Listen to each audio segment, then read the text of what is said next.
While Americans have lived every day with the consequences of the Joe Biden presidency, Europeans have felt these consequences as a more remote matter, even though they are actually closer to one of them, geographically speaking, namely the war still being waged on Europe's eastern doorstep. This remoteness makes many of them incredulous that Trump is back, and back with a vengeance. The things that many Europeans do not understand about Donald Trump could, if they were written down, probably fill a 5-volume set.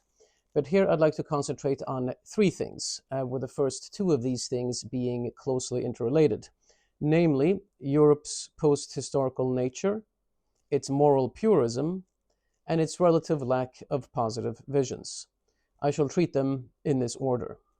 As I have written in various contexts, all of Europe, except the East, has been off the geopolitical stage of storm and stress for many decades now. I won't repeat here the full point about Europe that I have made from the point of view of the philosophy of history, but suffice it to say that European countries have ceased to be great historical powers, and that Europe's influence on world events is minimal. As a result, Europeans have forgotten that politics is, in its most heightened and extreme form, a matter of life and death. While no one in Tehran or Beijing particularly cares who sits in the Riksdag in Stockholm, or even in the Paris Elysée or in the Bundestag in Berlin, who sits in the White House in Washington, D.C., actually makes an enormous difference, since America is at an earlier historical stage than Europe is, and is still a great power. Like many people, I considered Trump's victory in the recent election to be the likelier outcome, but I was still nervous about the possibility of a Harris upset, and a German friend of mine told me to relax, saying that, after all, it's only politics. And I pointed out to him that in his country, politics is indeed only politics, while in my country, the United States, politics is a matter of life and death around the world. And I reminded him that because Trump lost in 2020, Russian forces were encroaching upon Eastern Europe with deaths well in excess of 100,000. Over 1,000 Jews were slaughtered in Israel, and Afghan women were enslaved and Afghan gays stoned to death.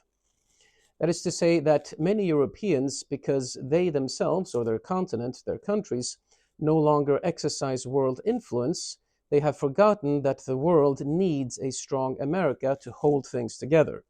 Having forgotten this, it is easy to concentrate on lesser things, such as Trump's sometimes crude jokes or perhaps other seemingly offensive remarks. Now, personally, I find very little of what the man has ever said offensive, and I think that we've grown far too sensitive, but that'll be a discussion for another time. Worrying about a leader's meanness or gruff ribaldry is a luxury that post-historical peoples have, historical ones do not. But if Europeans, and the segments of the American left who think as they do, were to remember what is actually at stake in American elections, they would understand that a rambunctious tough guy type is a far preferable choice for America and the world, even for Europeans themselves, than is an insecure woman whose weakness was matched only by her monumental cluelessness and obvious lack of intelligence. So when my European friends go to vote, they vote for marginally lower tax rates and, in vain, for reducing the speed at which new mosques are being built in their countries. When I go to vote, I vote for peace in Europe, I vote for stability in the Middle East, and I vote for the hemming in of China's imperialistic ambitions. This stark difference for the world, and also for that matter for domestic American politics, based on who controls the American presidency, should also be a reminder for the conspiracy theorists, both left and right, who think that the deep state or blob run absolutely everything, and that the American president just takes orders from global moneyed interests. While these interests no doubt do exercise great influence, and in this case, in fact, Europeans have an even more valid complaint than Americans do, and while I certainly hope that Trump's efforts to cut down the deep state will be successful, to pretend that the president himself does not decide major questions of life and death is ridiculous. Related to the post-historical factor is that of moral purism. Being post-historical and having little geopolitical responsibility because of a dearth of geopolitical power, make moral purism not only tempting, it's always tempting since it feeds our vanity, but they make it the actual norm. Just as so many people judge historical actions from the advantage of hindsight, not having to confront the stress and uncertainty that historical actors had to face in their moments of decision, so too post-historical peoples are able to point at powerful contemporary geopolitical actors and tell them what is right and what is good. But those who have real responsibility tend to understand that moral purism is impractical. Biden did not understand this, which is part of the reason why the world during his presidency grew increasingly chaotic. Trump, on the other hand, in ending the war in Ukraine, which he will, understands that while moral purism may dictate that Russia is an evil imperialistic aggressor and should be pushed back, only practicality can bring peace to Eastern Europe. To resolve a stalemate that was increasingly tilting in Russia's favor, the matter can be acceptably solved only by a peace agreement that, on the one hand, will leave our moral urges unsatisfied, but that, on the other hand, will render the world less chaotic. Implicit in such an agreement will be the notion that might does, up to a point, make right, because Russia will, through brute force, have achieved some territorial gains. But acknowledging that such is the world in which we live is part of bringing about peace, and a practical leader like Trump will make such an outcome possible, while post-historical and morally purist Europeans complain that such an agreement is tantamount to rewarding a brutal dictator. They would rather see continued death and destruction than leave their thirst for moral superiority unquenched. Moral purists will do a lot of hand-wringing over this or that moral conundrum, and as the case may be, this is sometimes understandable. But practicality has a different mind. Practicality understands that sometimes negotiation with brutal men is necessary, and sometimes overwhelming power and the suffering of innocents is necessary in order to achieve peace or stability. Europeans can easily point fingers and say that such and such would be better, and accuse Trump of callousness or cruelty. But the reality that always rests on the shoulders of a world leader with actual power will dictate more clearly that, as always, Machiavelli was right. Moral purism feels good. It is a type of drug, a luxury item that men with responsibility cannot afford. A final thing Europeans do not understand about Donald Trump and about American conservatism more broadly is the positive vision. Contemporary European conservatism is more reactionary and less rooted in something positive, in no small part because religion is so much weaker in Europe, even by and large among conservatives. When one listens to many conservatives in Western and Northern Europe, they so often, understandably enough, focus on the Islamization of their countries, on their societies growing less recognizable, and on resisting overbearing legislation from the EU bosses in Brussels. Now, these are worthwhile causes, of course, but they often come at the expense of formulating positive visions of the world and of what a better society looks like, such as through the embrace of family, faith, and local communal bonds. Such concerns often seem dangerously nativist to squeamish Europeans, and a genuine belief in Jesus as the anointed Son of God will draw amused smiles even in many conservative circles.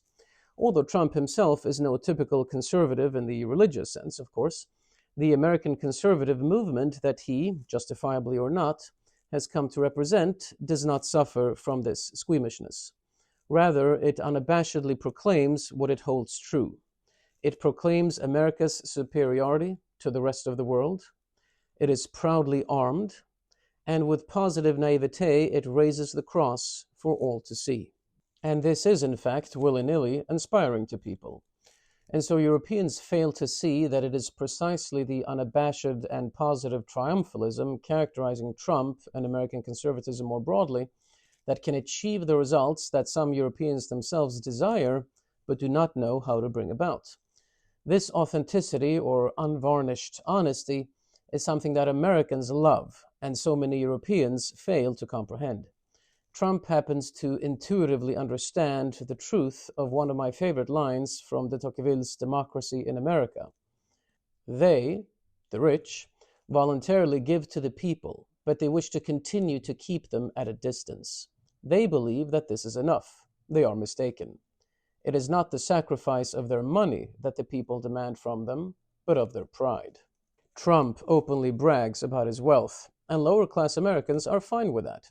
They love him because he speaks to them forthrightly. In other words, because he treats them with respect. This is in stark contrast to almost every Democrat, and even many Republican, not to mention European major politicians, and not least Trump's opponent in the recent election. European conservatism does have one advantage vis-à-vis American conservatism, namely that the latter has liberalism baked into it in a way that the European variety does not. America was founded on rebellion against the king and on the Declaration of Independence, which itself has liberalism in its opening wording. That is, a European conservative sentiment like "for king and country" has no strength in the United States. And so European conservatism is technically capable of being more conservative than American conservatism, and one sometimes sees this in small conservative pockets in Europe. European conservatism can thus potentially be very deep, but it is very narrow in its reach on the continent, while American conservatism must necessarily be shallower, but is on the other hand far broader in its reach.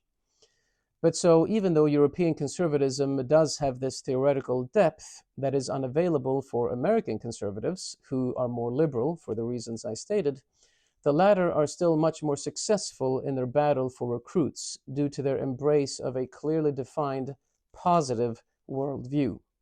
While Europeans have a deeper well available from which to draw in their combat against left-wing and Islamic encroachment, they have evolved too far away from the, in their eyes, childish and naive behavior of someone like Trump.